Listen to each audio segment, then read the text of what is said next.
Is assisted dying a free choice or a forced choice? During a recent NILS webinar on assisted dying, disabled activists shared their own points of view in this massively controversial topic. Even though the criteria for who is eligible to receive assisted dying vary across different countries, disability is almost always included. In this way, the idea that having an impairment makes one's life miserable is being reinforced, and the state's responsibility to tackle the social barriers that disabled people face is classified as a secondary priority. And disability politics may strongly oppose to assisted dying, though many disabled people still advocate for and request it, as they might see it as a way of self-determination.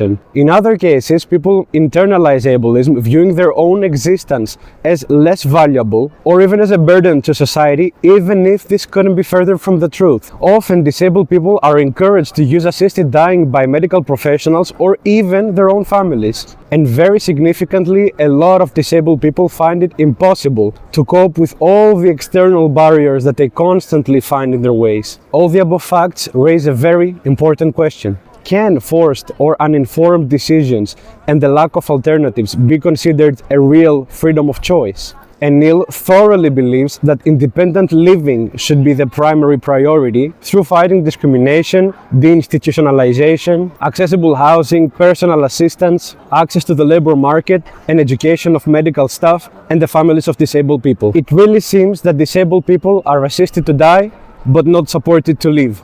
What are your thoughts on the topic?